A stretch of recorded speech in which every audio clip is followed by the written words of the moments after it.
Welcome to this edition of the Click and Pledges Fundraising Command Center podcast, where we talk the why, the what, and the how in the Click and Pledges ecosystem. This is the Why series, and today we're tackling something. Well, it's a pretty big philosophical question that I think really dictates the success or failure of almost every data-driven strategy out there. That's right. If you are, neck deep in A/B testing, if you're optimizing your email flows, if your whole quarterly strategy relies on dashboard metrics, then this deep dive is absolutely crucial. We're going to explore what we're calling the Mayan trap. The Mayan trap. It's this dangerous seduction of precision, especially when it lacks any real fundamental understanding. It's about a central flaw in how we think about strategy today. The tension here is just foundational. I mean, we live in a world that is just overflowing with data systems that can reliably predict outcomes. They work. They give us numbers we can trust. But those same systems, they often fail completely to tell us why those things happen. So our mission today, for you listening, is to figure out which role you're playing. Are you the highly precise Mayan astronomer, or are you the Newtonian physicist who actually gets the underlying forces? Yeah, and we're pulling this lesson from a classic parable. People often attribute it to Richard Feynman about the difference between knowing something and truly understanding it. We really need to decide if the beautiful precision of our metrics actually equals strategic knowledge. Especially now, in an economy defined by just constant, unpredictable change. So to set the stage, let's go back about 1,000 years and talk about the Mayans. Okay, let's unpack this. And, let's give the Mayans their credit.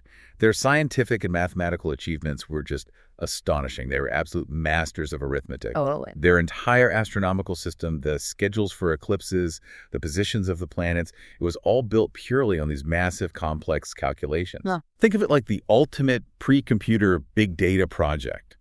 They had no conceptual framework. I mean, no Kepler's laws of motion, no real understanding of gravity or orbits. Yeah. The idea of planets as, balls of rock revolving around a central fire, right, that was completely foreign to them. They didn't know what the moon was. They just knew with incredible precision where it would be and when. And this is the part that's so alluring to us data people today. Yeah. Their predictions were often staggeringly accurate. I mean, they could calculate the exact timing of an eclipse, the path of Venus, sometimes down to the minute. And how? Yeah. Just by working through these immense sequential tables of subtraction and addition. Yeah. It was purely predictive model based entirely on historical pattern recognition. And that success, the success of that calculation, it becomes intoxicating, doesn't it? When you can consistently hit a target with that kind of accuracy, you feel like you've mastered reality. You have absolutely zero incentive to question the underlying mechanism. No. Exactly. And that sets up the crucial moment in this whole story. Imagine the head astronomer. He's the keeper of this immense, successful book of numbers. And a young student comes forward. And the student has a totally different idea. A physical theory. The student, this theory advocate, says something like, "Master, I think I figured out why these lights move. They aren't just points in a table. They're physical objects, like balls of rock, and they're pulled by some invisible force around a central body. He's proposing the physics of the system." And the head astronomer's response is the absolute essence of the Mayan trap. He dismisses the idea instantly. Why? Because the new idea, the truth, it's messy. It's messy, it's difficult, and it can't yet calculate the eclipse to the minute.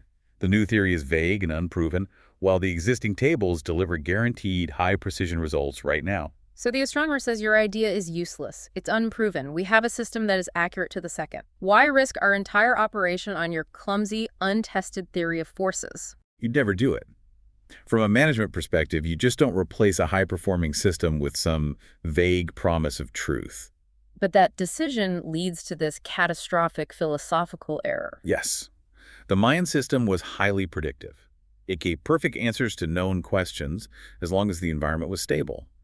But it was not descriptive. It wasn't true. They knew the what and the when, but they had no idea about the why.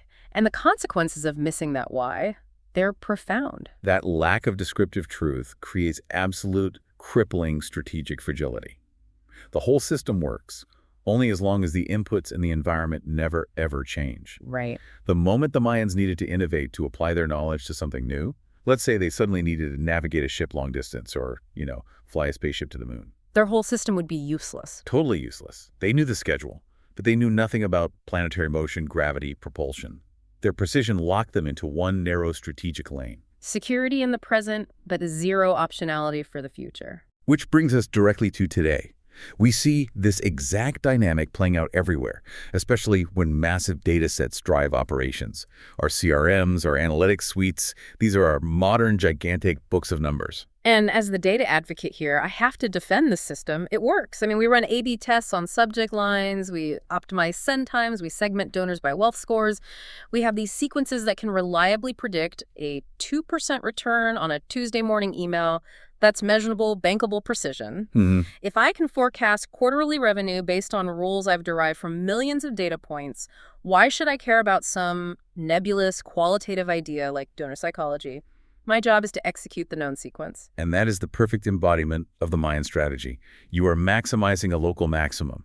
You found the most optimal sequence within your current stable environment. Well, what's wrong with that? What's wrong is that this precision treats the donor, the human being you're trying to connect with, as just a number in a fixed sequence. Yeah. And it only works as long as the environment stays exactly the same. But just look at the last 5 years. Okay, fair point. Social crises, pandemics, new social media platforms exploding overnight. The strategic environment is a continuous disruption machine. The moment a massive crisis hits, or a new technology steals 80% of your audience's attention, your perfectly calculated Tuesday 10 a.m. rule just tick. Right. It collapses. I see. So the data is precise, but it's completely context dependent, and the context is now permanently unstable. Okay, so if we accept that the old arithmetic is fragile, what's the new physics? We need the new gravity. We do, and we believe that fundamental force defining success in this economy, whether you're fundraising or selling a product, is attention. Attention. Everything, from your media spend to your creative, it all operates under the gravitational pull of where human attention is focused and, crucially, what earns that attention. So if the Mayan fundraiser is focused on optimizing the schedule, the Newtonian fundraiser has to focus on optimizing the force that compels attention. Precisely. Let's just contrast them. The arithmetical fundraiser, the Mayan, knows the schedule and the channel. They look at the calendar and say, it's November? Time for our year-end appeal. Send generic appeal X to segment Y. They're optimizing for recurrence. Right, they're optimizing the known. But the physical fundraiser, the Newtonian, has to understand the physics of attention. They don't just send an appeal because the calendar says so. No. They wait for, or they actively engineer, a story or an insight that activates a real psychological mechanism.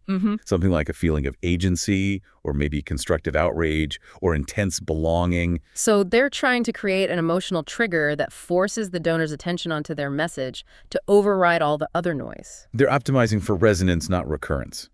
The question moves from, did we execute the sequence correctly, to did we successfully apply the force of connection? But this is where the industry resists. I can literally hear the head astronomer right now saying, your emotional resonance sounds vague and expensive. Why should I trade my clean 20% open rate, which I can measure and report, for some messy theory about agency and belonging? Because it's easier, conceptually and practically. It's just easier to measure open rate, a beautiful, neat, precise Mayan metric, than it is to measure emotional resonance. Right. That requires qualitative research, creative testing, deep work. It's the strategic tax we pay for seeking truth. The truth is often messy and hard to quantify quickly. So we're really talking about a vanity metric versus a value metric issue. I can report a high open rate to the board, and everyone nods, they're satisfied with the precision. But that open rate is a vanity metric if that message doesn't actually deepen the relationship. It is entirely possible to achieve extreme precision on a metric that simply doesn't matter for long-term health. If you are predicting the eclipse perfectly, but your competitor is building a telescope to understand the solar system, who survives the next scientific revolution? The challenge, then, is enormous. We have to willingly trade that high, immediate precision, the comfort of the known tables, for a period of maybe lower certainty while we build a truer theory based on human psychology. That takes real strategic courage. It demands the courage to be roughly right about the deep mechanisms rather than being precisely right about superficial patterns. Think about it. Every data system is designed to reward precision. Your A/B test rewards you for the maximum click-through rate today. Of course. But what if that hyper-optimized, high-precision message is emotionally manipulative or just leads to donor fatigue down the line? You've optimized the path to a tactical victory. But you've guaranteed a strategic failure. The data told us exactly how to execute a flawed strategy. Exactly. And that is why we have to internalize the warning in this story. You're making a choice between two forms of error, and you need to decide which one is survivable in the long run. What is that ultimate choice? You could be precisely wrong. Wow, okay, that's terrifying in a boardroom. Being precisely wrong means meticulously executing a plan based on flawless data that guarantees you land exactly where you shouldn't be. The Mayan astronomer was precisely wrong. Meticulous, perfect calculations within a closed world, but fundamentally wrong about the underlying reality. To survive today, we have to be willing to embrace the initial imprecision of being roughly right about the physics of attention. Because that framework is robust and adaptable. While the perfect arithmetic, when the rules of the system change, is the most fragile thing in the world. This just shifts the entire focus of strategic data from, say, optimization to understanding. We need to use our data tools not just to find the next decimal point of efficiency, but to test and validate theories about why humans connect and give. It's moving from sequence management to mechanism discovery. We have to audit our metrics right now. Ask yourself, are we prioritizing vanity metrics, the easy, precise arithmetic over value metrics, the difficult but descriptive truth? Only the truth survives disruption. That is a phenomenal takeaway. And it leads to a final, provocative thought for you to consider. Tying back to that initial fragility, the astronomer system worked perfectly until it didn't, until they needed to innovate. So what's strategic crisis? Is it a massive social justice movement, a new AI platform that changes everything overnight, an economic crash? What is the spaceship trip that will instantly expose the limits of your perfectly precise data schedule? It's not a question of if that moment will arrive, but when, and only descriptive understanding can save your strategy then. For more information about this and all Click and Pledge products, make sure to visit clickandpledge.com and request for a one-on-one training or demo. Whether you are a client or curious about our platform, just ask us and we will gladly get together with you to chat. Don't forget to subscribe to this podcast to stay up to date with all the latest and greatest features of the Click and Pledge Fundraising Command Center.